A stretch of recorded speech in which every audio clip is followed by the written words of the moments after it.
खुलुमबाय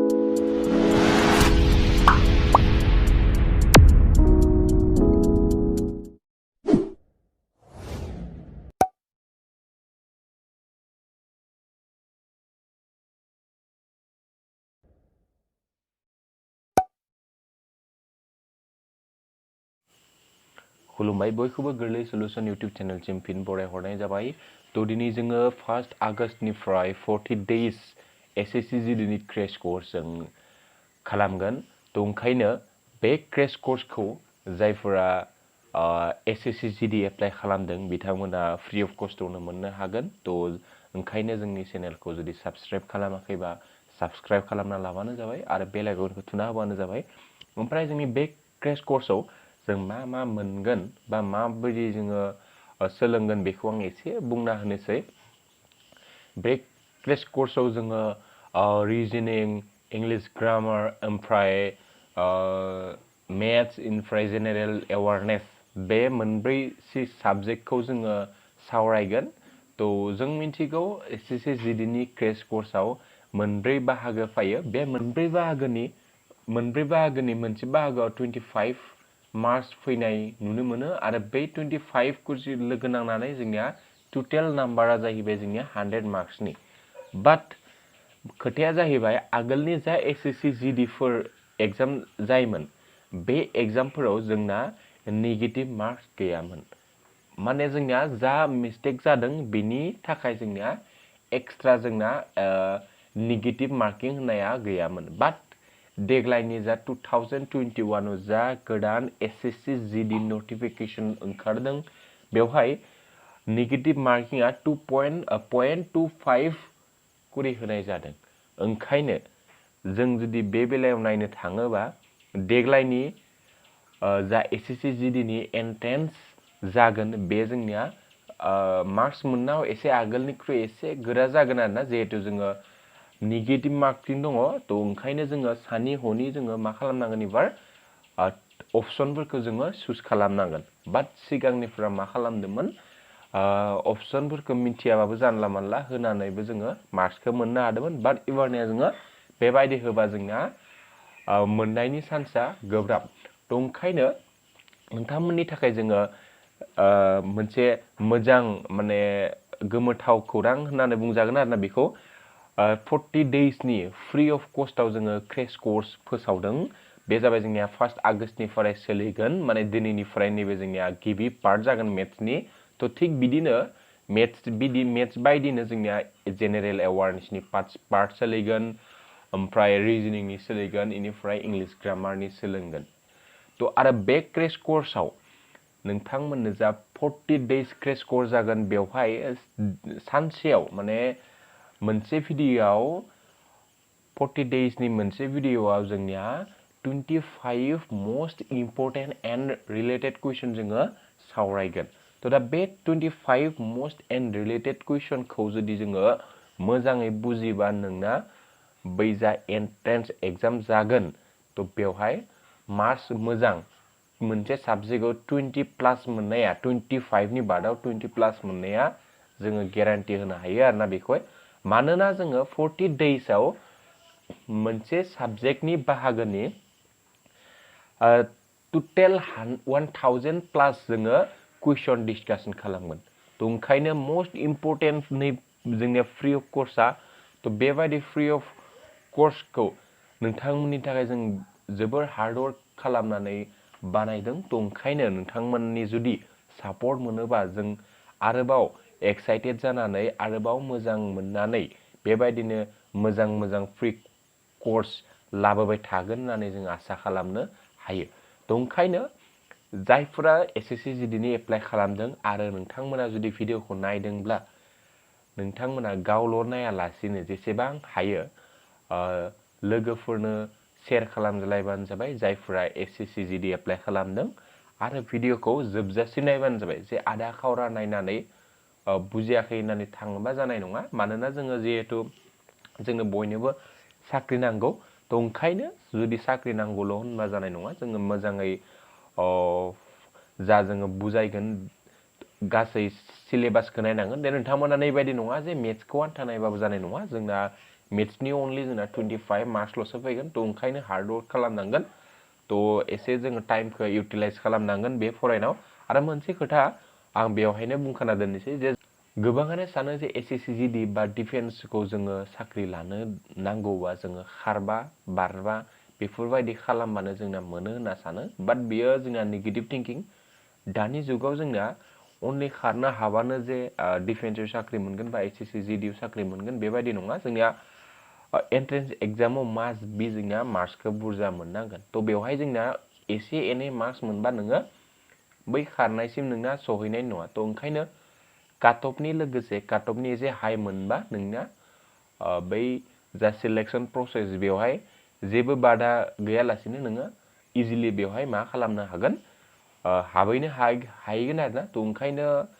जाहाथे उनाव फस्थायनो नाङा जाहाथे मार्क्स 1 बा 2 नम्बरनि थाखाय बे सिलेक्शन प्रसेसआव उननि जा खारनाय बेवहाय सहैनो हायाबा जों गावखौनो जोबोद दुखु मोनगोन जे खारबाय थानानैल' मा जानो थ' ओंखायनो जायफोरा खारबाय थादों बिथांमोनाखौ आं खावलायो जे खारनायनि लोगोसे एन्ट्रेन्स एग्जामनि थाखाय मोजाङै फरायलां आरो जोंबो नोंथांमोननि थाखाय जोबोर हेल्प खालामगोन बे 40 डेज क्रेश कर्सनि गेजेरजों आरो लोगोसे जोङो मोनसे कर्सबो फोसावदों बे कर्सआ 40 डेज क्रेश कर्सनि आलदा आरोना बेखौ जोङो प्रिमियाम कर्स हिसाबै दोनदों मानोना बे कर्सआवबो जोङो जोबोर हार्ड वर्क खालामदों आरोना थ' ओंखायनो एसे जों बेनि थाखाय एसे प्रिमियाम माने एसे फैसा लानाय जादों थ' बेवहाय जोंना बै प्रिमियाम कर्सआव आं एसे बुंना होनसै बे प्रिमियाम कर्सखौ सोरबा लायोबा डिसक्रिपशन बक्सआव फन नाम्बार दङ बेवहाय कन्टेक्ट खालामनो हागोन आरो बे कर्सखौ जोङो बे कर्सनि एसे बुंना होनसै आङो बे कर्सआ जोंना चेप्टार वाइज थागोन आरोना जिहेतु जोंनिया 40 डेज क्रेश कर्सआव जोङो 1000 प्लास कुइसन डिसकासन खालामगोन थ' बेखौ जुदि बुजिजोबदोंबा अब्लाबो नोंहा मार्क्सखौ मोनगोन बाट जुदि टपिक वाइज आलदा आलदा जुदि टपिक वाइज विथ कुइसन जुदि भिडिअ नांगौबा बेखौ जों प्रिमियाम कर्सआव दोननाय जादों एक्चुअली थ' ओंखायनो जुदि बे प्रिमियाम कर्सखौ जइन जानोबा नोंथांमोना बै कन्टेक्ट नाम्बाराव कल खालामबा कन्टेक्ट खालामबानो जाबाय थ' ओंखायनो जों भिडिअखौ गोबाव खालामालासिनो दिनैनि भिडिअखौ स्टार्ट खालामदोनसै फार्स्ट कुइसननिफ्राय थ' नायदो द फार्स्ट कुइसना जोंनिया मा होनाय दङ बेवहाय द area of a rectangle is 27 centimeter square and its length is 3 times of its breadth. The perimeter of the rectangles is A number होनाय दङ 24, B 12, C 42, D 28. थ' आं आरो मोनसे नोंथांमोनखौ बुंनो थाङो दे नोंथांमोना जुदि हायोब्ला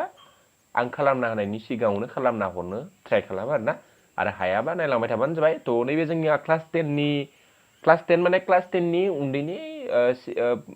बिल' क्लास 10नि कुइसन होनजायो आरोना बेयो जेब्ला जोंना क्लास 9 फोरावबो बेफोरबायदि कुइसनखौ जों मोननो हायो थ' जों मिथिगौ एरिया अफ रेक्टेंगल थ' दा एरिया अफ रेक्टेंगल माने मा जोंनिया आयतखौ जों माबायदि फोरमायो आयतखौ जों नैबायदि फोरमायो आयतआ जाबाय नैबे जोंनिया नैबायदि जोंनिया मा फोरमायो नैबे जोंनिया जाबाय आयत दा बेनि नैखौ होनना बुङो जोंनिया नैखौ होनना बुङो ब्रेड नैखौ होनना बुङो मा लेंथ होनना बुङो थ' दा जोंनिया एरिया अफ रेक्टेंगल माने जोंनिया दब्लायथि नाय बर' जायफोरा बर' फरायदों बिथांमोननि थाखाय आङो सोदोबफोरखौ बर' होनो हागोन हा थ' जुदि बुजिनायाव उसुबिदा जादोंबा बुजिना लाबानो जाबाय बेखौ दा एरिया अफ रेक्टेंगल होननाय लोगो लोगो जोंनिया आयतनि दब्लायथिया बेसेबां आं होनाय दङ जोंनिया 27 थ' आयतनि दब्लायथि होननाय लोगो लोगो जोंनिया फर्मुलाखौ लिरखानोसै length into breadth equal to बेसेबां 27 सेन्टिमिटारखौ लिरलाबाबो जागोन उनाव लिरगोन जोङो दा जोंनिया length A into breadth equal to बेसेबां मोनखो 27 सेन्टिमिटार बाट बेवहाय मा नायदों नाय its length is 3 times of its bread माने लेंथआ ब्रेडनि 3 टाइम्स थ' दा जोङो जुदि ब्रेडखौ जुदि एक्स लायोबा थ' ब्रेडखौ जुदि एक्स लायोबा लेंथआ बेसेबां जागोन ब्रेड माने माबा ब्रेड मा जोंनिया जाबाय ब्रेड माने बे अरथाइ बिनिफ्राय लेंथ माने जोंनिया मा लेंथ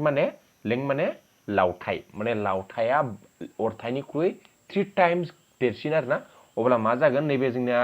अरथाइ जायोबा लावथाइया जागोन लेंथआ जागोन जोंनिया थाइस एक्स बेबायदि जाहैबाय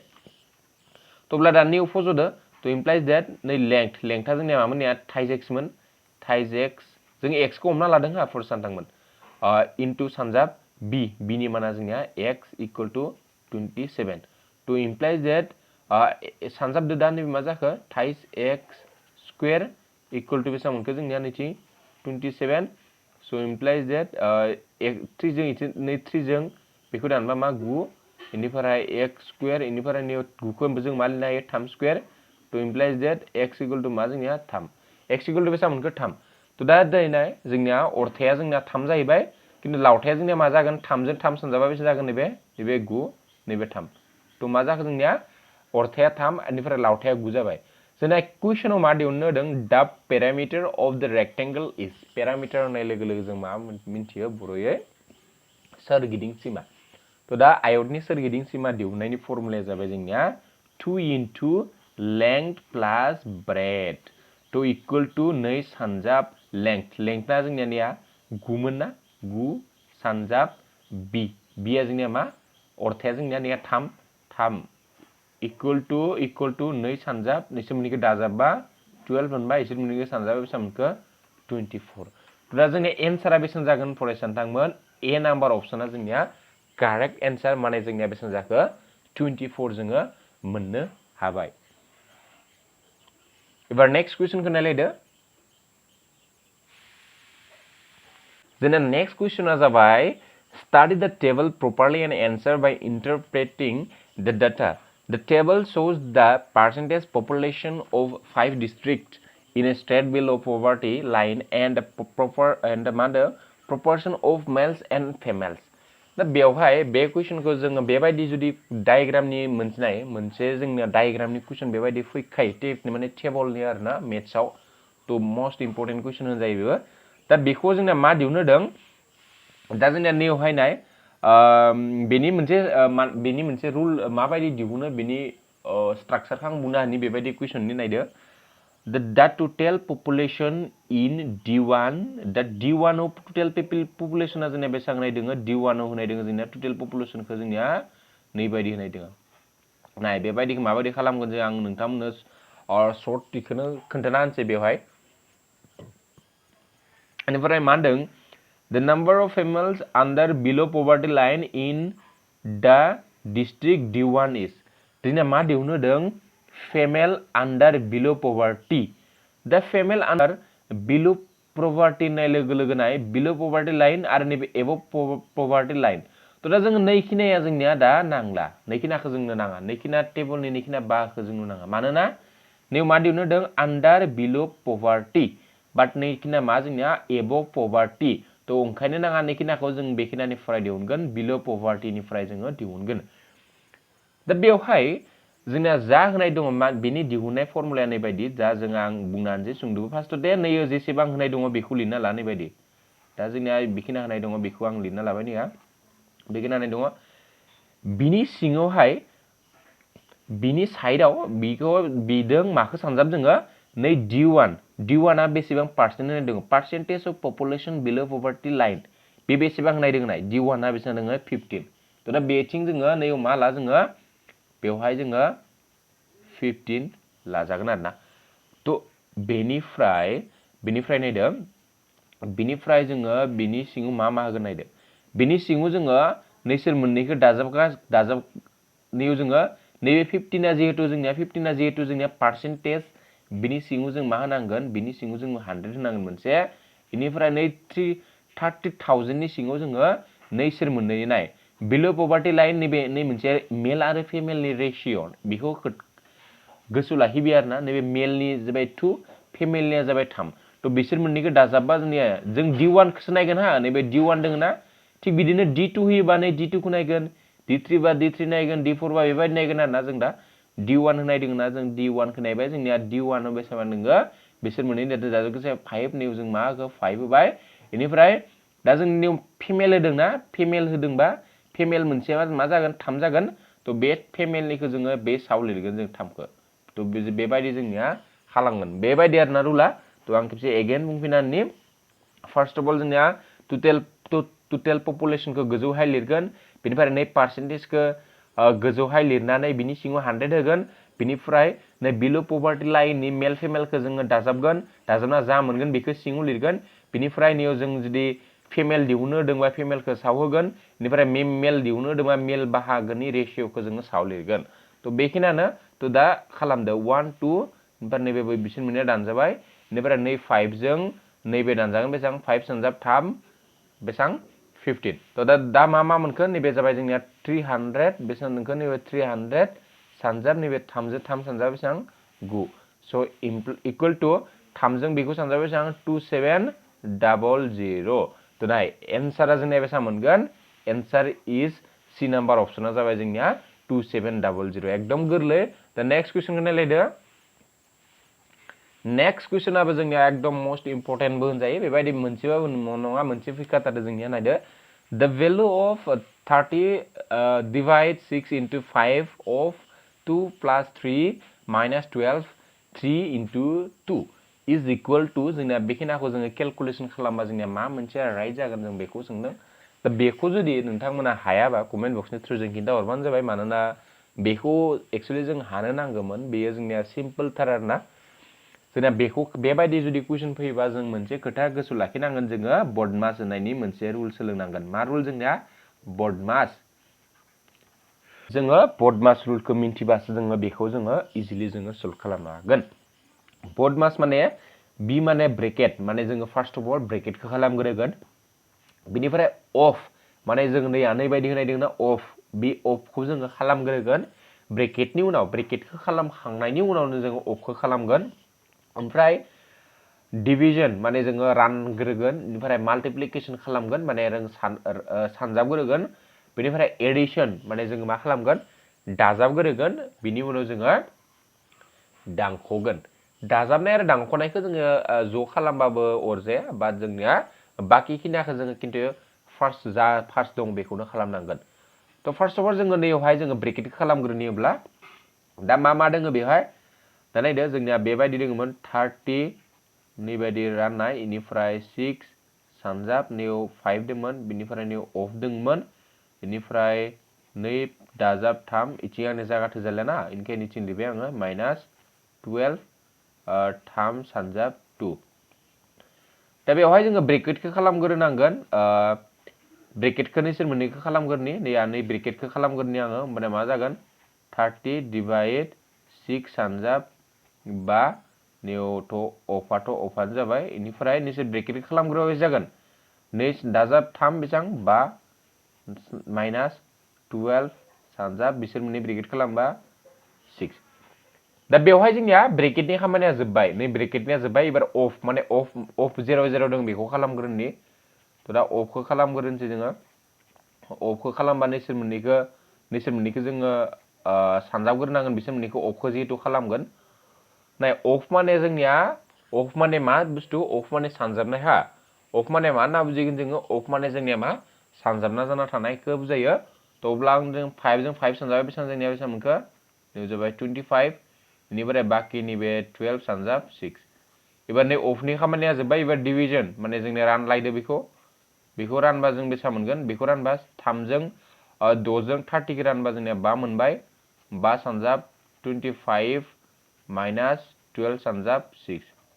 दा एबारनिया जोंनिया लास्टआव सानजाबखौ खालामलायदो सानजाबा 5 जों 25 सानजाबा बेसेबां मोनो जोङो 125 मोनो बेनिफ्राय 6 जों 12 सानजाबा 6 सानजाब 12 616 6 जों 1 जों 72 दा जोंहा 125 निफ्राय जोंहा 72 जुदि रानोबा 3 12 निफ्राय 7 थांबा जोंना बेसेबां 5 तो दा बेयाव जोङो मा मोनखो जोङो एन्सारखौ मोनबाय बेसेबां 53 तो दा एक्चुअल एन्सारा जोंनिया माबे डी नाम्बार इज द करेक्ट एन्सार माने जोंनिया नाय 53 आ जोंनिया मा जागोन एक्चुअल एन्सारा जागोन नाय जोङो बेवहाय बर्डमास रुलखौ जोङो सोलोंना ला बर्डमासनि फुल फर्मा जाबाय ब्रेकेट अफ इनिफ्राय division multiplication addition and subtraction ओमफ्राय नेक्स्ट क्वेश्चन नायदो एबारनिया जाबाय जोंनिया 3 नाम्बार क्वेश्चना फैलायबाय 3 नाम्बार क्वेश्चनाव मा दङ जोंनिया two numbers are less than a third number by 25% and 64% respectively the percentage of first number less than second number is जोंनिया मा होनदों first number second number निख्रुइ बेसेबां लेस जोङो बेखौ सोंदों आरोना थ' दा बेसेबां पार्सेन्ट लेस जागोन बेखौ जोंनिया सोंदों थ' दा जों नायदोंसै थ' दा जों बेवहाय हमना लानांगोन आरोना बेबायदि कुइसनखौबो जों फैयोबा मोननै नाम्बारा मोनसे नाम्बारनिख्रुइ बेबायदि जुदि कुइसन फैयोबा जोंनिया नैबे हमना ला सापज 1 नाम्बार नैबे हमना ला सेकेन्ड नाम्बार एबा नैबे मा हमना ला सापज थार्ड नाम्बार नाय जुदि थार्ड नाम्बारा सापज जोंनिया 100 जोंनि थार्ड नाम्बारखौ मा हमखो जोङो 100 नि 64% लेस होननाय लोगो लोगो जों बेसेबां मोनखोनिखौ जों मोनबाय बेसेबां 36 मोनबाय दा नाय बेबायदि अंकखौ माबायदि खालामो बेखौ आं दिन्थिगोन बाट डिप दङ बे क्रेश कर्सआव जोङो चेप्टार वाइज जों डिटेल्स फोरोंनाय जानाय नङा जुदि चेप्टार वाइज भिडिअ कर्स नांगौबा नोंथांमोना प्रिमियाम लानांगोन बेखौ मानोना जों गासैखौबो फ्रि होयोबा एसे नुनावबो उसुबिदा नुयो आरोना जोंनि थाखाय एसे प्रब्लेम जाहैयो थ' ओंखायनो जों 40 डेज क्रेश कर्सआव 1000 प्लास जोङो कुइसन डिसकासन खालामगोन बेखिनिखौ हाबाबो नोंथांमोना आं बुंदों जे जुदि गासै भिडिअखौ नायजुना मोजाङै सोलोङोबा जोङो बेखौबो 20 प्लास लाखिनो जोङो गोरलै जागोन बाट जुदि क्रेश कर्सखौ लायोबा नोंथांमोना चेप्टार वाइज मोजाङै बुजिनो एसे गोरलै जासिनगोन आरोना नैनिख्रुइ थ' ना एनिवे दा नायदो दा 64% खम होननाय लोगो लोगो जोंनिया बेसेबां नाय नैनिख्रुइ 64 खम खालामना हो बेसेबां मोनखो जोङो 36 मोनबाय थिग बिदिनो 25% खम होननाय लोगो लोगो बेसेबां जाहैगोन जोंनिया नैनिफ्राय 25% खमबा बेसे जागोन 75 एबार बैसोर मोननैनि डिफारेन्सखौ ला 75 निफ्राय 36 डिफारेन्स खालामबा जों बेसेबां मोनो नैबे थाबाय 9 नैबे थांबाय मा 3 थ' बे 39 जाबाय जोंनिया साव थागोन बेनिफ्राय सिङाव नाय द पार्सेन्टेज अफ फार्स्ट नाम्बार मानिखौ सोंदों जोंनिया फार्स्ट नाम्बारनिखौ सोंदों ना थ' फार्स्ट नाम्बारा सेकेन्ड नाम्बारनि बेसेबां लेस होन्दों ना थ' फार्स्ट नाम्बारा जोंना बेसेबां 75 थ' बेखौ जोङो गाहाव होगोन बेनिफ्राय जोङो पार्सेन्टेज ना थ'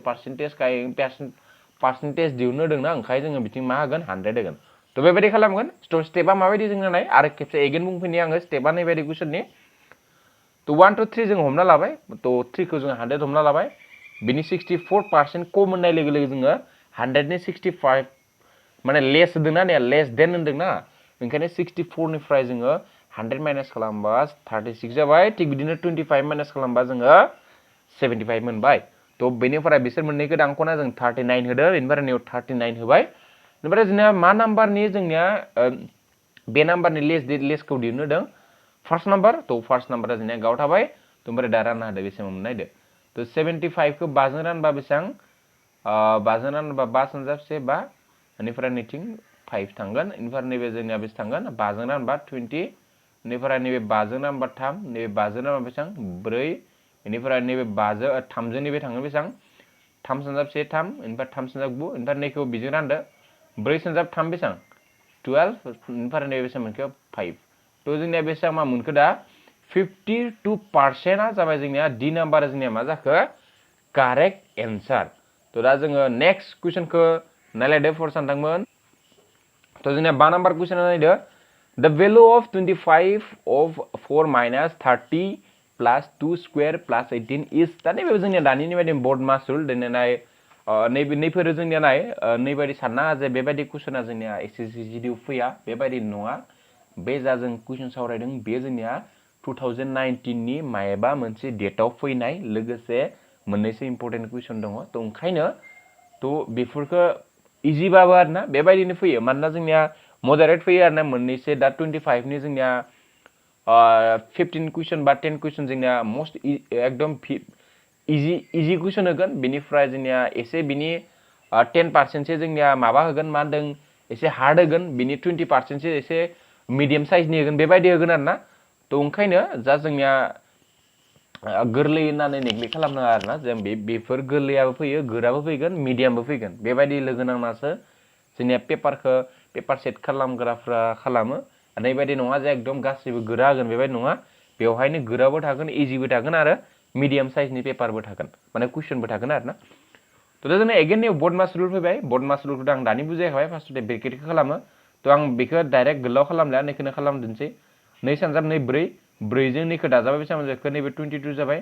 इनिफ्राय नै अफखौ खालामग्रोनांगोन बिनि उनाव अफखौ खालामबा बेसेबां मोनखो 4 5 20 इनिफ्राय नैबे 100 अफखौ खालामबा 100 इनिफ्राय नैबे -30 इनिफ्राय नैबे प्लास जाहैबाय दा जों एसे प्लासखौ खालामनांगोन नै बेखौ दाजाबग्रोनि बेसेबां मोनखो 122 मोनबाय माइनास बेसेबां नैबे 30 दा 122 निफ्राय 30 माइनास खालामबा बेसेबां 2 निफ्राय 2 12 निफ्राय 3 थांबा बेसेबां मोनगोन जोंनिया नैबे जोंनिया 8 9 तो जोंनिया सी नाम्बारा जोंनिया कारेक्ट आन्सार जागोन 92 तो बेबायदि आरोना आं बेवहाय डाइरेक्ट बे कुइसन खालामबाय फार्स्टआव ब्रेकेट खालामबाय ब्रेकेट खालामनाय लोगो 22 मोनबाय ब्रेकेटनि उनाव जों अफखौ खालामगोन अफखौ खालामनाय लोगो लोगो जोंना 100 मोनबाय बेनि उनाव जोंनिया बाकिखौ जोङो बेबायदि फर्मुला लानानै उनाव जोङो प्लासखौ खालामनानै लास्टआव जोङो दानख'बाय तो एबार जोङो नेक्स्ट कुइसनखौ नायलायदो फर्स्ट थांमोन तो नायदो एबारनि कुइसना जाबाय a wheel max 4000 revolution is covering distance of 60 kilometre तो मोनसे साखाया 4000 गिदिंनानै माने मोनसे साखाया 4000 गिदिंनानै बेसेबां किलोमीटर खारदों बेयो 60 किलोमीटर खारदों आरोना साखा माने मिथिदों गारिनि बे साखा सार्केल बायदि आरोना बे सार्केला 400 गिदिंबानानै बेसेबां डिस्टेंस गिदिंनाय माने माबायदि नैबायदि ओरैबायदि गिदिंनो थांगोन आरोना बे साखाया ओरैबायदि गिदिंनो थाङै बे बेसेबां 60 किलोमीटर मोनहैबाय होनदों आरोना अब्ला जोंनिया साखानि रेडियासखौ दिहुननो होदों माने बे सार्केलनि सखावखौ दिहुननो होदों तो बेबायदिनि मोनसे फर्मुला दंखायो नोंथांमोना टेनसन लाना आरोना बे जोंनिया क्लास 9 आरो 10 आव जुदि नोंथांमोना मेथ्सखौ जुदि मोजाङै फरायदोंब्ला बेबायदि कुइसनखौ हागोन माने हागोन आरोना क्लास 9 आव बेबायदि कुइसना दोङो दाबो नोंथांमोना नायनो हायो क्लास 9 नि आं चेप्टारखौ डाइरेक्ट बेसेबां दङमोन आं होमबाबो आइडिया लाना बुंसै 12 आरो 13 नि 13 मोननै चेप्टाराव थानो हानाय बे कुइसना तो नायजागोन आरोना तो एनिवे दा नायदो दा जोंनिया फर्मुलाया जाबाय distance equal to n into perimeter distance into perimeter माने मा जोंनिया साखानि सोरगिदिं सीमा माने सार्कल्स अफ पेरामिटार तो नैबा डिस्टेंसआ बेसेबां डिस्टेंस माने मा जोंनिया डिस्टेंस माने बेसेबां जानथाय जोंनिया थांदों जानथाया जोंनिया बेसेबां कभार खालामदों निया 60 किलोमीटर जोंनिया निउनो मोनखादों दोङो तो दा बेवहाय जोंना 60 किलोमीटर बा जोंना 9 किलोमीटरखौ जोङो मिटाराव कन्भार्ट खालामनांगोन मानोना मोनसे खोथा गोसोआव लाखिनांगोन बेफोरखौबो जोंना एन्सारा मा दङ मिटारावसो दं नाय एन्सारा जिहेतु मिटाराव दङ किन्तु नैबे जुदि किलोमीटराव दङ बेखौ जोङो किलोमीटरखौ मिटाराव कन्भार्ट खालामना लानांगोन अब्ला जोंनिया मा जाहैगोन मिटाराव कन्भार्ट खालामबा 60 सानजा मा जागोन बेयो 1000 माने जोङो बेखौथ' मिथिखागौ बयबो मा थिक मानोना जोंना 1 किलोमीटराव बेसेबां 1000 थायो जोंनिया 1000 आरो बेखौ मिथियाबा नोंथांमोना कनफ्यूजन जाना बेखौबो मिथियाबा नोंथांमोना माबायदि खारगोन जोंना एसएससी जीडी जों होनो थांदों बेसेबां किलोमीटर खारनांगोन बेसेबां मिटार खारनांगोन जों बेखौ मिथिनांगोन 1 किलोमीटराव 1000 मिटार बेखौ जों मिथिनांगोन 5 किलोमीटर खारनांगौबा जों बेसेबां मिटार खारनांगोन जों बेखौबो मिथिनांगोन तो बेफोर आरो गासैबो जोंनिया मेथ्सआ जोंनिया बयहावबो लोगो नाङा माने जरिथ आरोना तो ओंखायनो एसे मोजाङै सोलोंलांदो ओमफ्राय n माने जोंनिया n माने बेसेबां साखाया बेसेबां बार गिदिंदों तो 4000 तो ओंखायनो बेवहाय जोंनिया मा जाखो 4000 जाहैबाय तो इनफ्राय पेरामिटार साखानि पेरामिटारा जोंनिया बेसेबां 2 पाइ r फर्मुलाया बेखौ गोसो लाखिबि 2 पाइ r ओमफ्राय 1 2 3 1 2 3 दानजाबाय इनिफ्राय नै 2 जों बे नैबे बेसेबांखौ 30 दानजाबाय इनिफ्राय आरो दानथ'ला उनाव जों खालामफिनसै निया नैबेथिं जोंनिया 30 थाबाय इनिफ्राय 4 थाबाय इनिफ्राय नै 2 आबोथ' दानजाबाय पाइनि माना बेसेबां पाइनि माना 22/7 इनटू r जोंना नै सखाखौ दिहुननो होदोंना बेखौ जों दाननाङा ओमफ्राय जोंनिया बाकिखौ जोङो खालामदोनसै 7 खौ बेखिनाखौ बिथिं लाबा मा जागोन नैबायदि जाहैबाय ना नैबे 30 आ गोजौ खारबाय इनिफ्राय नै 7 आबो जिहेतु गाहाव दङ इथिं फैबा गोजौ खारगोन इनिफ्राय नैखिना जिहेतु गोजौ दङ बिथिं फैबा मा फैगोन बेयो बेबायदि जोंना मा फैखो गाहाव फैबाय तो बेले बेखिनाखौ जुदि इनिफ्राय इथिं मा थाखा आरो नोंथांमोना नाय बेखिनाखौ जुदि नोंथांमोना केलकुलेसन खालामना जुदि नायोब्ला नोंथांमोननि एन्सारा जागोन डी नाम्बार इज द कारेक्ट एन्सार आं खालामनो हालिया तो नोंथांमोना बेखिनाखौ सानजाबनानै नायबानो जाबाय तो एन्सारा जागोन जोंनिया बेखिनाखौ जों केलकुलेसन खालामबा मोनगोन 2.39 मिटार तो बे जागोन जोंनिया कारेक्ट एन्सार तो दा गोबाव खालामालासिनो नेक्स्ट कुइसन नायलायदो तो नेक्स्ट कुइसना जाबाय मा होनदों 7 नाम्बारा इन क्लास 9 द average of marks in science for 6 students was 48 after result declared it was found in case of one student the marks 45 were मिसरिड age 54 द कारेक्ट एभारेज इज बेसेबां दा बेवहाय जोंनिया मा होनदों फार्स्ट अफ अल जोंनिया स्टुडेन्टफोरनि 6 साइन्सनि 6 जन स्टुडेन्टनि एभारेजआ जों मार्क्स मोननाया जों बेसेबां मोनदोंमोन 48 मोन आरोना जोंनिया ओमफ्राय नेक्स्टआव जोंना मोनसे रिजाल्ट होबावदों नाय it was found in case one student सासे स्टुडेन्टनिया माने बेहा रिजाल्ट होनायनि उनाव जोङो सासेखौ नुनो मोनबाय आरोना जेनेबा मिसरिड सासेया नुनो मोनदों आरो सासेया नुनो मोनदों होनबाबो नङा माने सासेनिखौ जोङो मिस्टेक लिरफ्लांदों होननाबो हमना लाजागोन आरोना बेखौ आरो बा फरायफ्लांदों बेखौ माने जोंनिया 45 नि जायगायाव जों बेसेबां लिरफ्लांदों होनदों 54 अबियासलि अब्ला जोंनिया नै 48% जोंनिया 48 नङामोन मानो नङामोन जोंनिया जिहेतु सासे गथ'नि 45 मार्क्सखौ जोंनिया बेसेबां हमदों नोङो 54 हमना लादों तो जों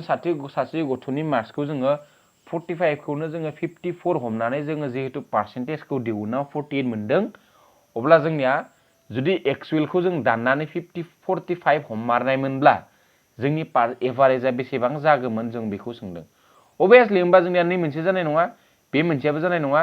ओमफ्राय नोंसोर मोननैनि बादाव जागोन बिसोर मोननैनि बादाव मानो जागोन जानाय जोंनिया जिहेतु जोङो बारा हमनानै पार्सेन्टेज दिहुनदों माने बारा हमनानै एभारेज दिहुनदों ओंखायनो जोंनिया अबियासलि नैबे खम हमनानै जुदि एभारेज दिहुनफिनोबा 48 निसे खम जागोन अब्ला बिसोर मोननैनि अपसना जागोन बा जों बेखौ टुका मारिना फैबाबो जानाय नङा बेखौ जोङो एक्चुअल माबायदि खालामो जों बेखौ खालामदोंसै दा बेबायदि फैयोबा जोंनिया फार्स्ट अफ अल जोंनिया जोङो नै 45 मार्क्स जोंना 54 निफ्राय 45 खौ जोङो माबादो दानख'ग्रोदो बेसेबां बार बुरजा हमनानै एभारेज दिहुनदोंमोन बे 9 बेसेबां बारा हमदों 9 दिहुनदोंमोन दा खैजन स्टुडेन्ट 6 जन स्टुडेन्टनिफ्राय जोङो 6 जन स्टुडेन्टनि एभारेज दिहुनदोंमोन नालाय ओंखायनो जोङो जा बारा हमदों जा बारा हमना मार्क्स खाला एभारेज दिहुनदों बेखौ जोङो 6 जों राननांगोन 6 जों रानोबा 6 जों जुदि बेखौ राननो जोंनिया बेसेबां मोनगोन 1.5 मोनगोन फरायसानदामोन दा बै 1.5 जा मोनदों बेखौ जोङो नै 48 निफ्राय जोङो बै 1.5 खौ माइनास खालामनांगोन अब्ला जोंनिया बेसेबां मोनगोन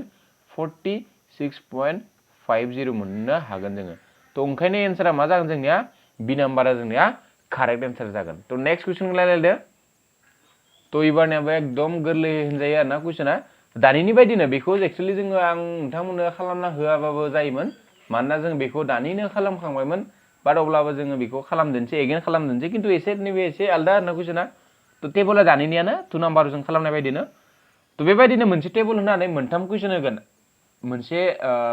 माबाव आरोना मोनसे कुइसन पेपाराव हमना ला जोंना एसएससी जीडी आथ' सानसेयाव जोबखाया इ मास्ट बी सानसेयाव फोजोबखानो हाया ओंखायनो जोंनिया 1 मान्थ बा 2 मान्थ बेबायदि सोलिखायो जोंनिया एसएससी जीडी नि एग्जामा ओंखायनो जोंनिया बेबायदि मोनसे पेटार्ना सेमान जाया ना मोनसे डायग्राम होनानै मोनथाम कुइसन थागोन बेबायदि पेटार्ना सेमान थागोन दा बेबायदि नै मोनसे डायग्रामनि जोंनिया मोनथाम कुइसन थागोन मोनसे सेटआव तो ओंखायनो जोंनिया नायदो दा इफ द पपुलेशन डिस्ट्रिक्ट D4 एबारनिया नैखौ लानो होदों D4 खौ लानो होदों when what is the number of female above the poverty line नैबे मा below poverty line अब्ला जोङो नैखौ लाला जों माखौ लाना खालामगोन above the poverty line जों जिहेतुनिया above the poverty line लानो होदों आरो female लानो होदों ओमफ्राय आरो मा होदों बेवहाय in the district 4 तो दा जोंनिया दानिनि बायदिनो फार्स्ट अफ अल जोङो 3500 खौ लिरग्रोगोन 000 खौ लिरगोन बिनि उनाव सानजाब जों बेसेबां D4 ना बेसेबां पार्सेन्ट 25 बाट बेवहाय जोंनिया 25 खौ जोङो बेवहाय दानिनि बायदि लिरनो हानाय नङा मानोना नाय above the poverty line किन्तु नैबे जोंनिया मा below the poverty line आसो जोंनिया 25 तो दा बेनि 25 आ जुदि जोंनिया below the poverty line बा जोंना above the poverty line आ बेसेबां जागोन 75 जागोन बेखौ गोसो लाखिबाय आको फरायसानदांमोन बे नोंथांमोना दानिनि बायदि खालामनांगौ होननानै 25 फजना होबा जाया मानोना जोंना मा सोंदों above the poverty line अब्ला जोंना नैबे जोंनिया 25 बा जोंनिया मा below the poverty line तो दा जोंनिया 25 जो 100% नि बादाव 100 नि बादाव जोंनिया 25% आ below the poverty line बा जोंना होमबा above the poverty line आ 100 नि बादाव 25 आ below बा above आ बेसेबां जागोन obviously 78 जागोन तो ओमफ्राय जोंनिया नैथिं आरो जोंनिया बेसेबां फेमेलखौ माबानानै सानजाबनांगोन दा जोंनिया फेमेला बेसेबां फेमेला जोंनिया बेसेबां फेमेला जोंनिया 3 तो ओमफ्राय सिङाव मा थागोन जोंनिया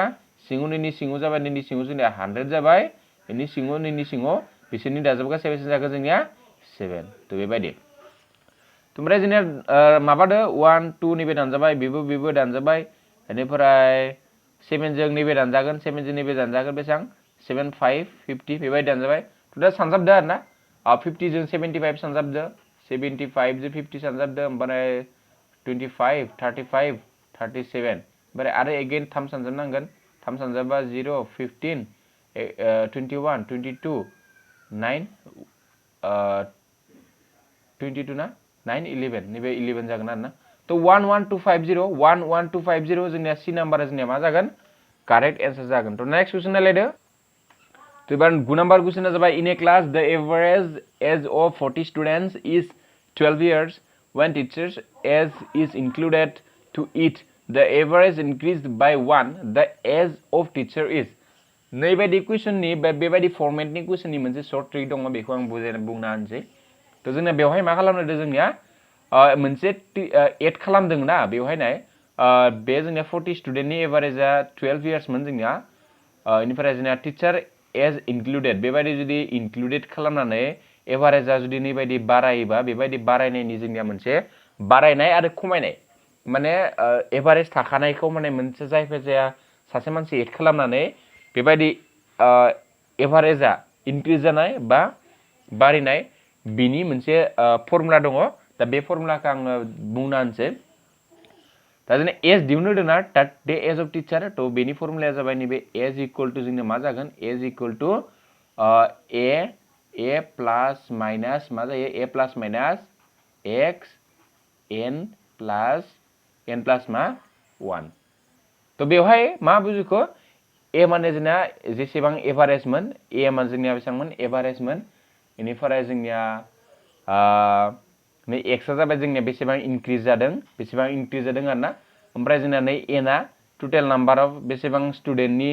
एभारेजमोन बेखौ लिरगोन आरोना नाम्बार अफ होननाय बुजायनाय जादों आरोना 1आ जाबाय जोंनिया नैबे बेसेबां इनक्लुड जादों तो दा नायदो ओमफ्राय जोंनिया नायदो ओमफ्राय जोंनिया फज'दो दा एभारेजआ जोंनिया 12 मोन नै जिहेतु जोंनिया इनक्रिज जादों नै माइनासखौ खालामा डिक्रिज बा जोंनिया माइनासखौ खालामगोन जिहेतु इनक्रिज जादों नै प्लासखौ जों लागोन ओमफ्राय एक्सआ मा जागोन एक्सआ जोंना बेसेबां इनक्रिज जादों जोंनिया अनलि से निया इनक्रिज बाय 1 बेसेबां बारायदों से बारायदों बेनिफ्राय एनआ जोंनिया 40 मोन प्लास जोंनिया बेसेबां नैबे 1 2 इक्वल टू 12 प्लास बेसेबां नैबे 1 जों बेखिनिखौ सानजाबा बेनो जागोन आरोना नैबे 41 जाबाय बेनिफ्राय नैबे जागोन जोंनिया 53 जाबाय तो दा जोंनिया एन्सारा माबे जागोन अब्ला जोंनि एन्सारा जागोन ए नाम्बार अपसना 53 years तो नेक्स्ट क्वेश्चन नायलायदो तो बेहाय 10 नाम्बार क्वेश्चन मा दङ shopkeeper selling on article for 46 rupees loses 8% माने 8% लस जानानै 46 आव फानबाय आरोना बेयो इनिफ्राय इन अर्डार टू गेइन ऑफ 6% माने बे जुदि 6% मोननो थाखाय बेसेबाङाव फाननांगोन बेबायदि होनदों आरोना तो दा जिहेतु बियो 46 आव 8% लस जानानै फानदों अब्ला बियो नाय बे बेसेबाङाव फाननांगोन बेखौ बियो 92% लानानै सरि बे बेसेबां 92% आव फानबासो बेसेबां मोनगोन बियो 46 मोनगोन नाय बेखौ गोसो लाखिबाय आरो बे मा होनदों बे जिहेतु 8% लस जादों बे 100% आव फाननाय मोनबा बिनिया ग्रोब मोनगौमोन बाट बियो जिहेतु 8% लस बियो माइनास खालामना बेसेबां पार्सेन्टआव फैदों फानदों 92% आव अब्ला बियो 6% लाब जानो थाखाय बेसेबां पार्सेन्ट लाब जानो थाखाय बियो 106 आव फाननांगोन बे 106 आव फाननांगोन अब्ला माबायदि जागोन बियो 106 आ गोजौ थांगोन बेनिफ्राय सिङाव फैगोन जोंनिया 92 बेनिफ्राय साइडआव फैगोन जोंनिया 46 तो बेबायदि आरोना बेबायदि खालामनांगौ जोंनिया नै 92 आ जोंनिया बे सिङाव फैबाय 46 आ नैथिं थांबाय बार 10 आ बेसेबां जोंना पार्सेन्ट मोननांगौ बेयो जोंना गोजौ थांबाय तो बेखिनिखौ जुदि जोङो केलकुलेसन खालामबा जोंनि एन्सारा जागोन बेसेबां 53 रुपिस जागोन तो दा अब्ला जोंना बेसेबाङाव फाननांगोन बेयो 53 जुदि फानोब्ला बेयो बेसेबां पार्सेन्ट लाब जागोन बेयो 6% लाब जानायखौ नुनो मोनगोन तो नेक्स्ट क्वेश्चना जाबाय दा एरिया अफ टू स्क्वायर्स आर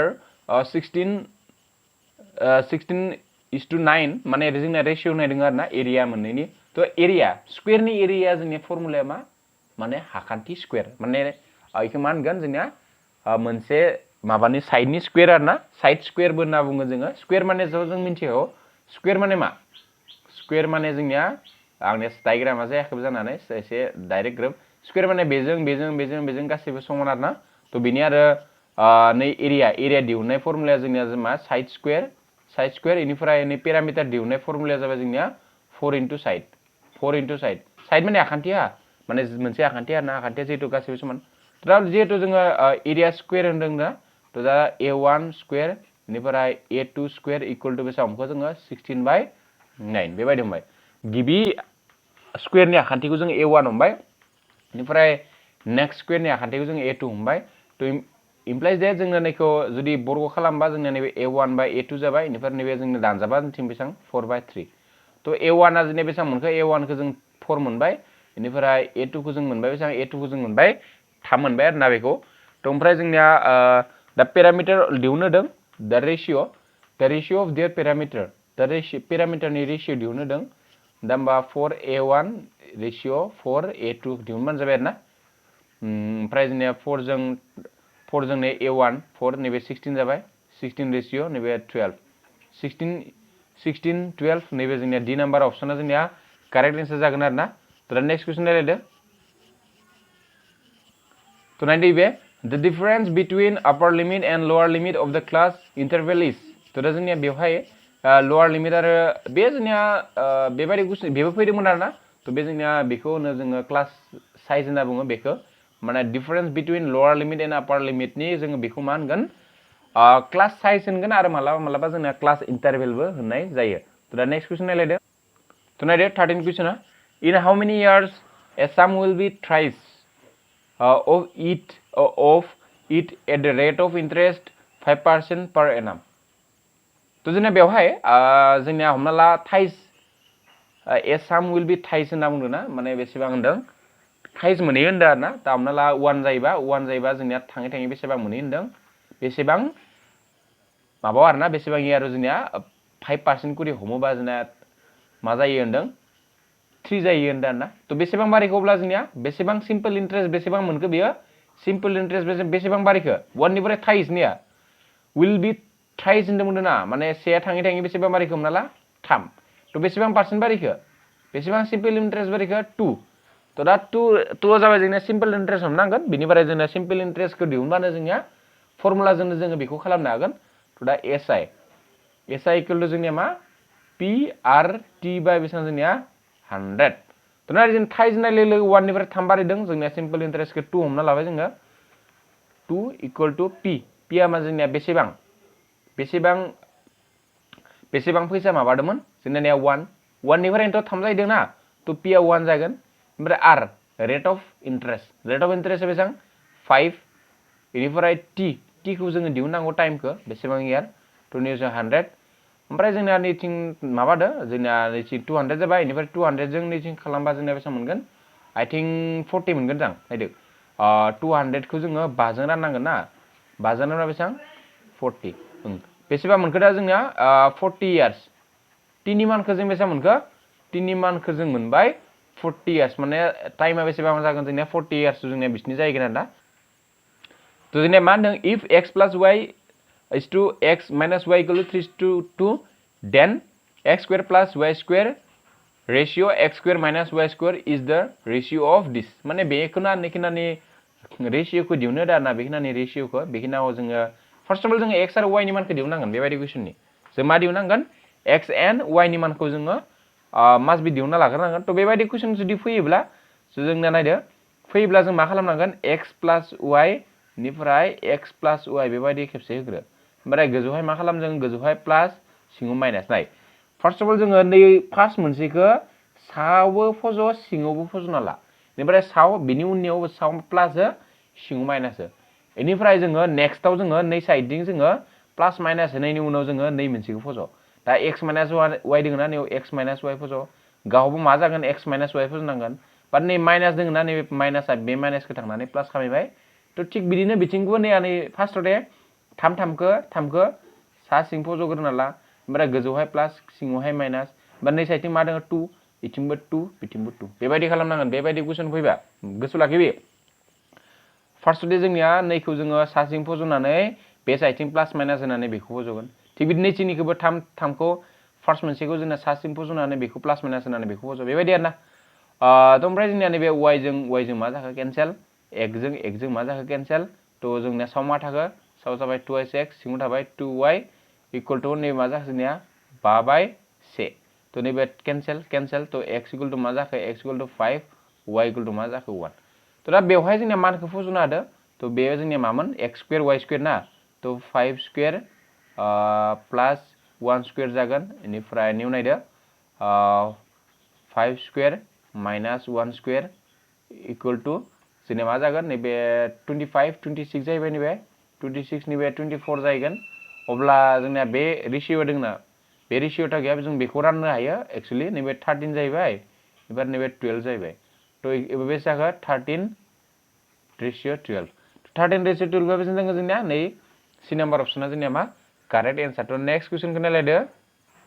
तो man there next question in a university the number of students studying science mathematics and language are in the ratio of बेसेबां होनदों नाय 2:9 बेसेबां स्टुडेन्टफोरा बेसेबां रेशियोनि स्टुडेन्टफोरा फरायो होनदों आरोना मोनसे इउनिभारसिटियाव if the number of students in science mathematics and language be increased जुदि स्टुडेन्टफोरा इनक्रिज जाहैबाय आरोना साइन्स मेथमेटिक्स आरो लेंगुवेजनि बेसेबां इनक्रिज जादों 10% 20% 40% रेसपेक्टिभलि बिसोरनि इनक्रिज जादों what will be a new ratio अब्ला जोंना बेबायदि जुदि इनक्रिज जायोबा जोंनिया गोदान रेशियोआ मा जागोन सोंदों आरोना थ' जोंनिया आगोलनि रेशियोखौ जों लिरग्रोना लानांगोन बेबायदि कुइसनखौ 2:9 बेबायदि रेशियो जाबाय आरोना ओमफ्राय जोंना 2:9 बा जोंना गोदान रेशियो मा जादों 10% बारायदों होनदों ना 10% बारायनाय लोगो लोगो जोंनिया बेसेबां जागोन 110 100% नि बाराव 10% बारायबा 110% जाहैबाय 20% बारायबा नैबे 120 जाहैबाय 40% जाहैबा नैबे बेसेबां 140 दा बे मोनथामखौबो जोंना माजोंबा रानजागोन मोननाय नै 2 खौ रानबाय 1 2 जों नैखौ रानबाय 60 निफ्राय आरो रानजागोन नामा 2 जों नैबे रानजागोन बेसेबां 70 थ' जोंनिया बेबायदि रानबाय आरोबाव जोंनिया माखौबा जुदि राननो हायो नामा 2 जों रानबाव जागोन 2 खौ नैखौ रानबाव जागोन 2 सानजा 5 10 2 सानजा 5 55 ओमफ्राय 2 जों नैखौ 2 जों रानजागोन 2 ओमफ्राय 2 जों नैखौ रानजागोन बेसेबां 35 बेनिफ्राय एगेन आरो माजोंबा रानजागोन 5 जों रानजागोन नैबे 5 जों बेसेबां 11 निफ्राय नै 5 जों बेसेबां जागोन 5 सानजा बेसेबां 5 1 2 निफ्राय नैबे 5 जों बेसेबां 7 ओमफ्राय आरो रानजागोन नामा रानजाला अब्ला नैबे मा जागोन जोंनिया 11 जाबाय फार्स्ट अफ अल निफ्राय नेक्स्टआव मा जागोन 2 जों 12 सानजाबा बेसेबां जाखो 24 निफ्राय नै 9 जों 7 सानजाबा बेसेबां 63 दा बे रेशियो मा मोनसे दङ जोंनिया 11 24 63 थ' जोंनिया मा जागोन बि नाम्बारा जोंनिया मा जागोन करेक्ट एन्सार थ' बेखौ बेबायदि खालामगोन आरोना थ' ओमफ्राय नेक्स्ट कुइसन नायलायदो थ' एबार नायदो बाय सेलिं ए टिभि फर 8500 ए पार्सन लजेस बेसेबां 15% इन अर्डार टु गेइन 5% सेलिं द प्राइस दानिनि बायदिनो बे एक्चुअली दानिनि बायदिनि कुइसन बेयो थ' 8500 खौ जोंनिया 15% ल' जानानै फानबाय अब्ला जोंनिया बेसेबां पार्सेन्ट मोनगोन बेयो 85 फाननानै बेसेबां 85% फानबा बेसेबां मोनगोन बे बिसिनि मोनगोन आरोना ओमफ्राय जोंनिया जुदि 105 जुदि लाब जानांगौबा माने गेइन थ' लाबानो होनजायो आरोना थ' गेइन जानांगौबा जोंनिया बेसेबां जानांगोन 105 आ गोजौ थांगोन बेनिफ्राय सिङाव थांगोन 85 बेनिफ्राय बिथिं 8500 थ' ओमफ्राय नै 85 दं बेखौ जुदि रानोबा बेबायदि 100 जाहैबाय बेनिफ्राय बेखौ 10500 थ' बेबायदि जोंनिया मा मोनसे जागोन 10500 नैबे जोंनिया एन्सारा कारेक्ट जागोन आरोना थ' नेक्स्ट कुइसनखौ नायलायदो दानियाबा थ' दा नेक्स्ट कुइसन मा होनदों a pipe can empty a tank in 20 minutes माने मोनसे पाइप ए आ मोनसे टेंकखौ 20 मिनिटाव फुल एम्प्टी खालामनो हायो माने बख'नो हायो आरोना नाय मोनसे खोथा गोसोआव लाखिबि जोंना एम्प्टी खालामनाय आरो फुल खालामनाय एखे माने एम्प्टी खालामना बेसेबां टाइम लागोन नोंना फुल खालामनायावबो इसिबांनो टाइम लागोन आरोना बेखौ गोसोआव लाखिबाय मोनसे जास्ट बेसिक नलेज बेयो the second pipe B has a diameter twice as that of a the second पाइपआ ए निख्रुइ देरसिन होनदों माने फार्स्ट पाइपआ जुदि नोंसिनिबा सेकेन्ड पाइपआ डाबल होनदों आरोना मोननै जागोन आरो मोननै लोगो नांनानैसो फार्स्ट पाइपआ इसिनिबा सेकेन्ड पाइपआ मोननै लोगो नांना जागोन अबवियासलि जिहेतु जोंना सेकेन्ड पाइपआ देरसिन माने फार्स्ट पाइपनिख्रुइ देरसिन बे सेकेन्ड पाइपजों जों टेंकखौ जुदि फुल खालामनांगौबा बा एम्प्टी खालामनांगौबा जोंनिया थाबनो जोबगोन बा थाबनो फुल खालामनो हागोन मानोना जोंना जिहेतु डायमिटारा जोंनिया देरसिन तो नायदो अब्ला जोंनिया जुदि ए पाइपखौ जुदि ए पाइपजों फुल खालामनायाव जुदि 20 मिनिट्स लायोबा बी पाइपजों फुल खालामना अबियसलि इनि हाफ लागोनलाय आधा लागोनलाय मानोना सेकेन्ड ट्वाइस ना बेयो निया डायमीटर विल बी बेसेबां ट्वाइस होनदोंना ओंखाय जोंनिया 10 लायबाय तो बेखौथ' जों मिथिखाबाय तो दा बिनि उनाव जोंनिया मा होनदों ए बिया मोननैबो एटा जाना दङ अब्ला जों बेखौ एटा बेबायदि कुइसन थायोबा जों बेखौ मा खालामगोन बेखौ बिसोर मोननैनि जों दुसासा दिहुनगोन दुसासा दिहुनबा 1 2 बेबायदि जाहैबाय तो ओमफ्राय 20 नि दुसासा दिहुनबाय ओमफ्राय जोङो नैसोर मोननैखौ दाजाबबा जों बेसेबां मोनखो 3 मोनबाय थामबा दा बेखौ नायदो 6 2 3 नैबायदि जाहैगोन जोंनिया टाइमा तो जोंना एक्चुअल एन्सारा जागोन नै मोनसेया डी नाम्बारा 6 2/3 मिनिट्स तो बेबायदि खालामनांगोन दुसासा दिहुनबा 1 2 माने नैबायदि आरोना 20 खौ जुदि दुसासा दिहुनोबा जों बेसेबां मोनगोन 10 जों रानोबा बेसेबां मोनगोन जोङो नैया 1 2 बेबायदि मोनबायना बा नै जा जोङो नै 20 खौ नै 1 2 मोननैजों दाजाबनानै जोङो नैखिनाखौ मोनबाय आरोना तो ओमफ्राय नेक्स्ट नायदो नेक्स्ट क्वेश्चन नाय तो जोंनिया 18 नम्बर दा HCF and LCM of two numbers are 12 and 240 respectively if one of the number is 24 what is the another number तो जोंनिया बेबो मोस्ट इम्पोर्टेन्ट जोंनिया क्वेश्चन होनजायो तो बेयो जोंनिया क्लास 10 नि आं डाइरेक्ट चेप्टारखौ होनना बुंनोसै क्लास 10 नि फार्स्ट नाम्बार चेप्टारनि बे क्वेश्चना फार्स्ट नाम्बार चेप्टारखौ जुदि मोजाङै फरायदोंबा रियेल नाम्बार होननाय चेप्टारखौ जुदि मोजां फरायदोंबा अबियसलि बेखौ नों गोरलै हाबाय आरोना बेबो जोंना 2019 आव फैदोंमोन बे क्वेश्चना तो नायदो तो जों मोनसे फर्मुला मिथिगौ जे LCM सानजाब HCF equal to multiple of two number multiple of 2 number माने मोननै नाम्बारनि नाम्बारखौ सानजाबगासेजों आरो LCM आरो HCM जों सानजाबगासेजों समान दा जोंनिया नायदो LCM आ बेसेबां नायदों LCM आरो HCF आ जोंनिया नायदों 12 सानजाब जोङो 240 डाइरेक्ट लिखाबाय आंथिं ओमफ्राय multiple of two numbers if one नाम्बारा 24 आरो मोनसे नाम्बारखौ आं जास्ट x होना हमबाय निया x दा 24 नै 12 जों 24 खौ बेसेबां रानजायो जोंनिया 2 जों बेखौ बेसेबां रानजागोन नैबायदि जाबाय तो जेनेबा एनादार नाम्बारा बेसेबां जाखो जोंनिया एनादार नाम्बारा जोंनिया x माने 120 तो दा नेक्स्ट क्वेश्चन लायदो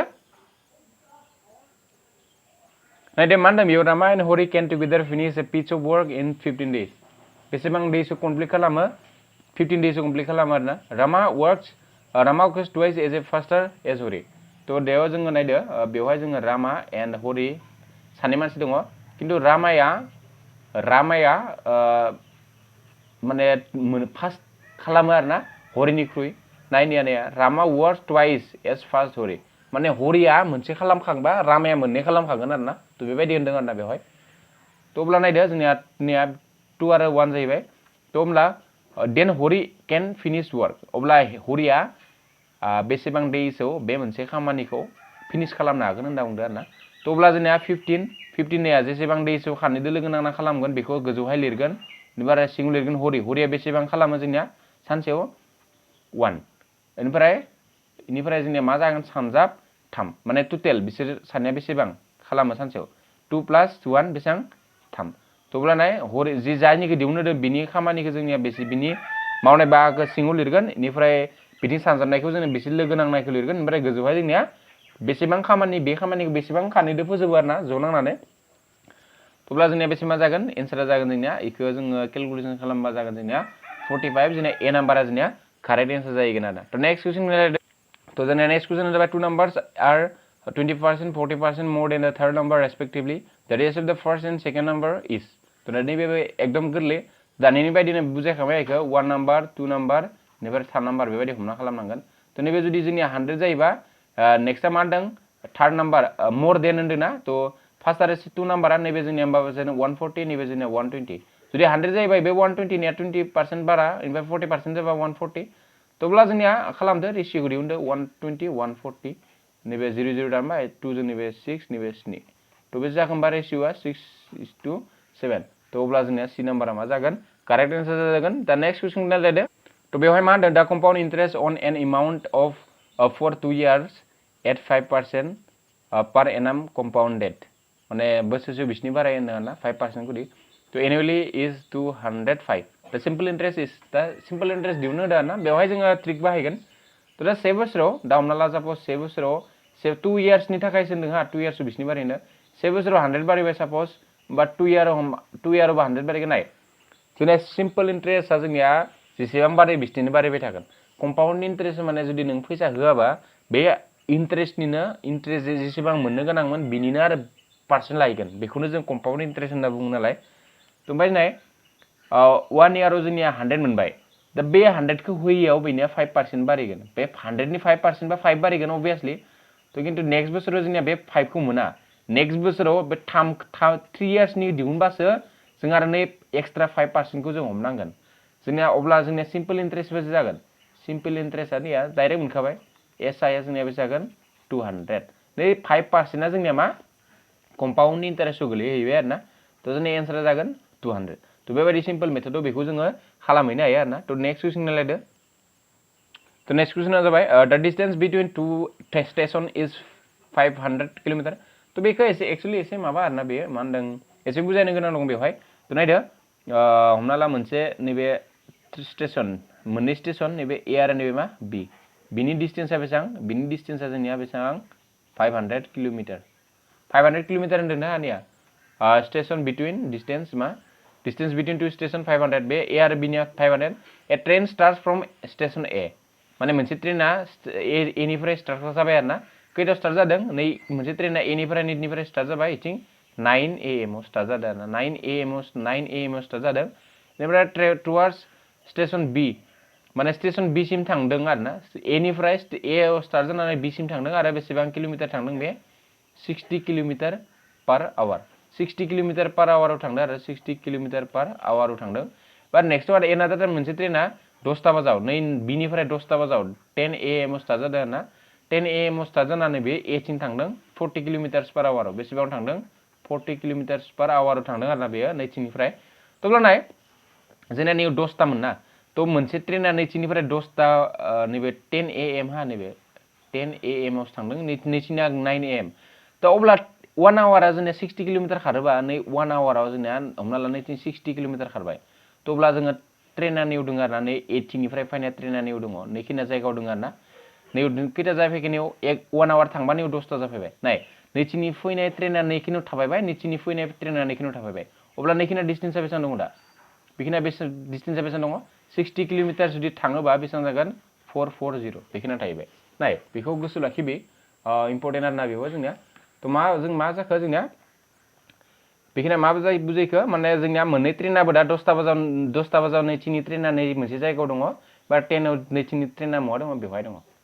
त बेखौ नोंथांमोना गोसो लाखिबानो जाबाय दा जोंनो टाइमखौ दिहुनसै ना दा at what time both train meet to each other दा मा टाइमाव बिसोर मोननै टाइमाबो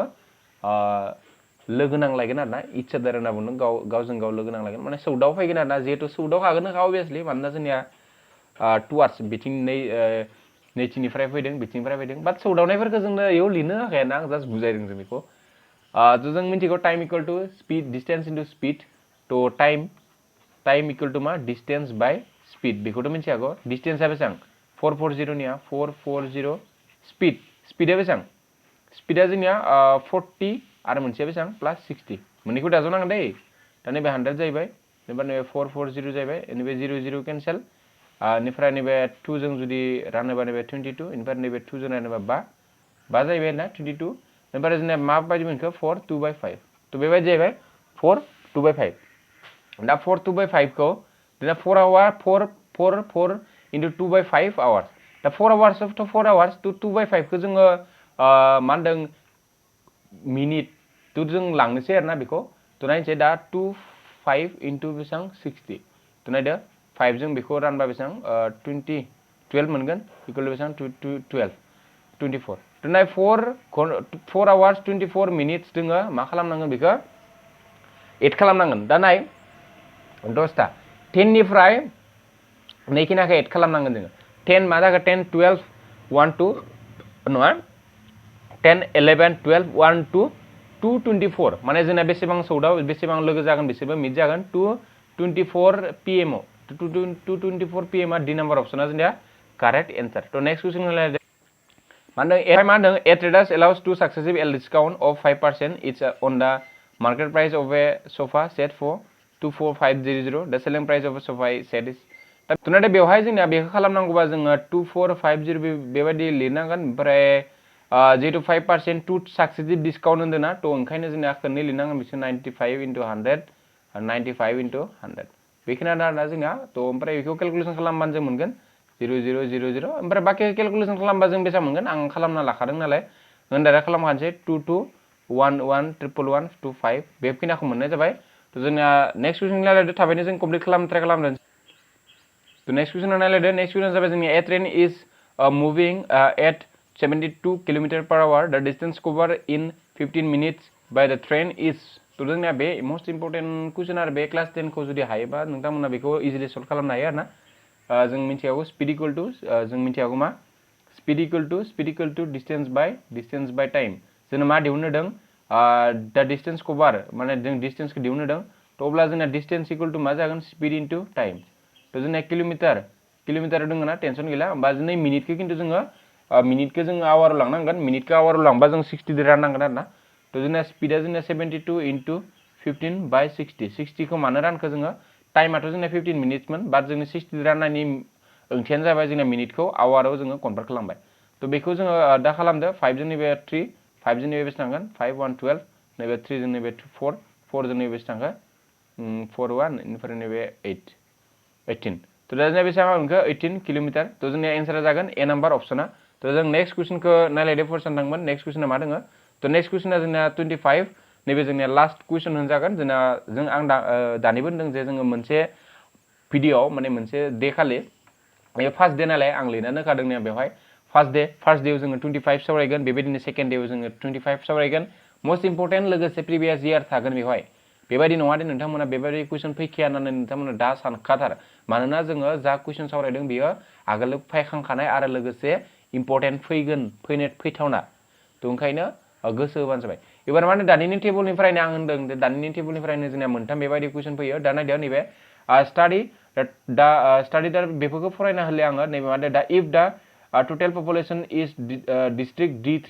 तो जोंना डाइरेक्ट लिखादों आङो डिस्ट्रिक्ट 40,000 बेखिना जोंनिया जाबाय निया 4000 बेखिना जाबाय ओमफ्राय जोंनिया द पपुलेशन अफ बिलो पवर्टी लाइन इन दा बिलो पवर्टी लाइना जोंना बेसेबां बिलो पवर्टी लाइना जोंना D3 ना बेसेबां बेयाव होदों दानिया D3 लाइननि बिलो पवर्टी लाइना जोंना 25 तो बेवहाय जों 25 नांगोन बिनि बिलो पवर्टी ना बिलो पवर्टीनि जोंना नैखिनाथ' नाङा जोंना जिहेतु बिलो पवर्टीनि बिनि माबाया मेल एन्ड फेमिलि रेशियोआ जों नायदो बेसेबां लानांगो जोङो नैबे जोंनिया नैबे 100 जाहैबाय बाट जोंनिया बेवहाय मेल एन्ड फेमिलखौ मानो लानाङा बेवहायनो आं मानो लानाङा जों बेखौ आं बुजायदोंसै जिहेतु जोंनिया व्हाट इज द पपुलेशन अफ बिलो पवर्टी आन्था होनदों बेवहाय जोंना मेल आरो फेमिलखौ जोंनिया मेनसन खालामाखै बेवहाय निउ नोंथांमोना मेल आरो फेमिलखौ मेनसन खालामनाय नुवाखै ओंखायनो जोङो दानि जों जेरैबायदि आगोलाव मेल एन्ड फेमिलखौ रेशियोखौबो हमफ्लादोंमोन दा बेवहाय जों हमनो नाङा तो ना नैबे खालामदो 0 मोननै केन्सेलनिया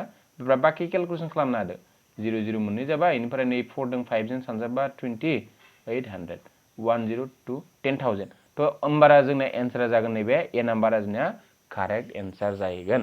तो जोंना बेखिनियावनो जोंना बे भिडिअआ जोब्बाय तो एगेन आं नोंथांमोनखौ जोंनिफ्राय मोनसे रिक्वेस्ट जे जों नोंथांमोननि थाखाय जोबोर खस्थ' खालामना बेफोर कुइसननि स्लाइडफोरखौ जों बानायनानै बुजायनाय जादों माने जोंना स्लाइड बानायनायाव जोबोर खस्थ' जायो आरोना बेबायदि कुइसन मुनिफ्राय कालेक्ट खालामनाय एसे जोंबो एसे बुजायनो थाखाय प्रिपारेसन नोंथांमोननो बुजायनो थाखाय अबियासलि जोंबो एसेथ' नायनांगोन ना अब्लासो जों एसे मोजाङै बुजायनो हागोन जानला मानलाथ' बुजायबाबो जाया तो ओंखायनो बेफोरबो जों जोबोर टाइम नोंथांमोननि थाखाय खिथायदों ओंखायनो नोंथांमोना जोंखौ सापर्ट खालामनो थाखाय ओंखायनो जोंखौ सापर्ट जेसेबां हायो खालाम आरो लोगोसे लाइक नै भिडिअ 100+ खालामो थाबैनो ओमफ्राय जेसेबां लोगोफोर दं शेयार खालामजालायबानो जाबाय जोंनि बेबायदि बड' मिडियामाव दासिम बेबायदि कम्पिटिटिभ एग्जामनि जों भिडिअ नुनो मोना तो ओंखायनो जोङो बेखौ नोंथांमोननो सिगाङाव बेबायदि कम्पिटिटिभ एग्जामनि भिडिअफोर होनानै नोंथांमोनखौ हेल्प खालामनो थाखाय जोङो एसे भिडिअनि गेजेरजोंनो जों खालामनो नागिरदों तो ओंखायनो नोंथांमोना जाहाथे बयनोबो भिडिअफोरखौ शेयार खालामनायनि लोगोसे मोजाङै फरायनानै बे एग्जाम जागोन बेखौ जोङो मोजाङै बयबो क्रेक खालामनो हायो तो नेक्स्ट डेआव जोङो थाबैनो बेबायदिनो मोस्ट इम्पोर्टेन्ट 25 कुइसन तो दा नै जोंनिया सिरिजसोहा नैबे जोंना नै फार्स्ट भिडिअ जों 25 सिम जों सोलिबाय नेक्स्ट डेआव जोंनिया 26 निफ्राय जों स्टार्ट जागोन सेकेन्ड डे नालाय ओंखायनो जोंनिया 26 निफ्राय स्टार्ट जागोन आरोना कुइसना 26 निफ्राय up to 50 सिम जों नेक्स्ट क्लासाव जों स्टार्ट खालामगोन ओंखायनो नोंथांमोननि सापर्टआ जोंनो गोनांथिथार नोंथांमोननि सापर्ट मोनाबाथ' जों भिडिअ बानायनायनि जेबो लाबानो गैया उद्देश्यन गैया त ओंखायनो साबस्क्राइब खालामनानै बेल आइकनखौ थुनानै होबानो जाबाय आरो लोगोसे साबस्क्राइब खालामनायनि लोगोसे शेयार खालामना होबानो जाबाय सासे मानसिया मोनसे शेयार खालामबाबो बेनिफ्राय सोरबा फैनायाव जोंखौ सापर्ट होफैगोन आरोना त बेनो नोंथांमोननि हेल्प आरोना शेयार लाइक बा साबस्क्राइब बेनो हेल्प दे जोङो आरो दस्रा हेल्पखौ जों नागिराबो त ओंखायनो बे भिडिअनिफ्राय बिदाय लानाय जाबाय स गोजोन्थों पार्सन बाय बाय